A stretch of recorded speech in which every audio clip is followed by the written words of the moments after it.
এই ভিডিওতে আমি মধ্যক কিভাবে নির্ণয় করতে হয় সেই বিষয়ে আলোচনা করব। বিন্যস্ত উপাত্তের ক্ষেত্রে মধ্যক নির্ণয়ের জন্য প্রথমে আমাদের ক্রমজিত গণসংখ্যার সারণী তৈরি করতে হবে, অর্থাৎ ক্রমজিত গণসংখ্যা নির্ণয় করতে হবে। তো আমি আগে থেকে সারণীটি তৈরি করে গেছি। এবার ক্রমজিত গণসংখ্যা কীভাবে নির্ণয় করতে হয় সেটা দেখাবো।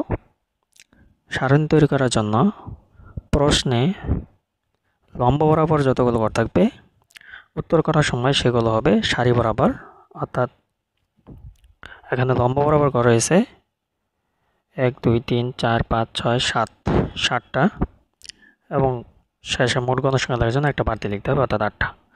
এবং নিচে নিচে আছে সারি বরাবর আছে 2টা, তো এখানে 2টা দেওয়ার পর ক্রমজিত গণসংখ্যা বের করার জন্য আরেকটা, অর্থাৎ 3টা দিতে হবে। এবার ক্রমজিত গণসংখ্যা কীভাবে বের করতে হয় সেটা দেখব। এক্ষেত্রে প্রথম গণসংখ্যাটা ঠিক থাকবে, অর্থাৎ প্রথম গণসংখ্যা 5, 5-এর 5ই থাকবে। এরপর শুধু আমরা যোগ করব। ক্রম মানে ক্রম অনুযায়ী যোজিত মানে যোগ করা, অর্থাৎ একটার পর একটা যোগ করে আমরা ফলগুলো ডান পাশে ছকে লিখব। যেমন 5 7 যোগ করলে হয় 12, এই ফলটা আমরা এই পাশে লিখব।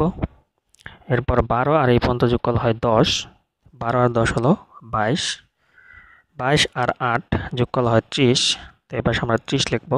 30 আর 6 যোগ করলে হয় 36, 36 আর 4 যোগ করলে হলো 40। তার মানে আমরা মোট গণসংখ্যা n = পেলাম 40। এবার আমরা মধ্যক শ্রেণীটা নির্ণয় করব। মধ্যক শ্রেণী নির্ণয় করার জন্য প্রথমে আমরা n/2 এর মান নির্ণয় করব। তাহলে এখানে n/2 সমান n হলো 40, নিচে হলো 2, 2 দ্বারা 40কে ভাগ করলে হলো 20, অর্থাৎ 20তম পদের মান হবে মধ্যক, অর্থাৎ 20তম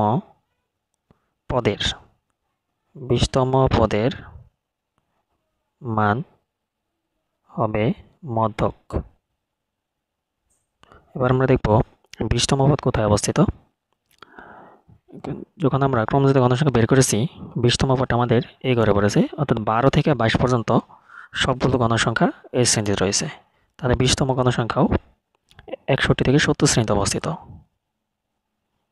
তাহলে আমরা লিখব যে 20তম পদ 61 থেকে 70 শ্রেণীতে অবস্থিত।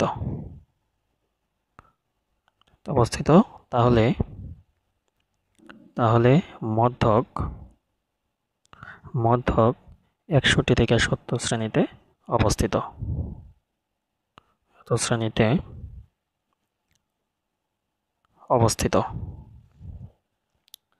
এখানে আরেকটা কথা বলে রাখা দরকার, যদি মোট গণসংখ্যা বেজোড় হয়, যেমন এখানে 40 হলো জোড় সংখ্যা, যদি বেজোড় থাকে যেমন 41 এরকম যদি থাকে, তখন আমরা n/2 ব্যবহার না করে সূত্র ব্যবহার করব n+1/2। এই সূত্র আমরা ব্যবহার করব যখন বেজোড় থাকবে, বেজোড় সংখ্যক, আর বাকি সব নিয়ম একই থাকবে। আমরা জানি মধ্যক সমান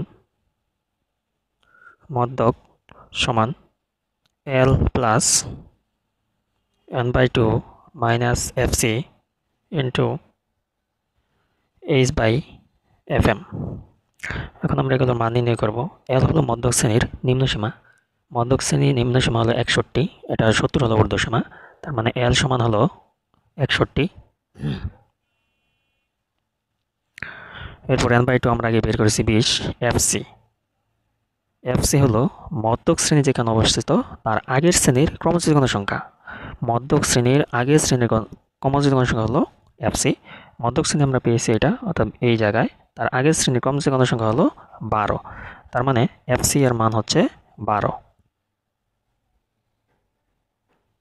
এরপর আমরা fm নির্ণয় করব। fm হলো মধ্যক শ্রেণীর গণসংখ্যা। মধ্যক শ্রেণী হলো এটা 170, আর এর গণসংখ্যা হলো 10, অর্থাৎ এটা হলো fm, আর এখানে আমরা fc পেলাম এটা। তাহলে fm পেলাম আমরা 10, এবং এই হলো শ্রেণীব্যাপ্তি, অর্থাৎ 61 থেকে 70 এবং শ্রেণীব্যাপ্তি হচ্ছে 10। এবার আমরা এই মানগুলো সূত্র বসিয়ে দেব, তাহলে অঙ্ক শেষ।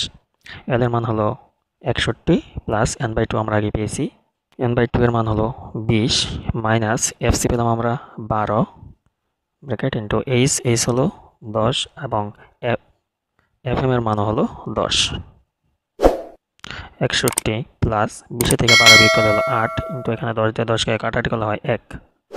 তাহলে এখানে হলো 8কে 8, 61 আর 8 হলো 69। এটি হলো নির্ণয়ে মধ্যক। এই পদ্ধতিতে শ্রেণীবিন্যস্ত উপাত্তের যে কোনো অঙ্কের আমরা মধ্যক নির্ণয় করতে পারবো। আশা করি বুঝতে পেরেছেন। না বুঝলে কমেন্টে জানাবেন এবং ভালো লাগলে চ্যানেলটিকে সাবস্ক্রাইব করবেন, লাইক এবং বন্ধুদের সাথে শেয়ার করবেন। ধন্যবাদ।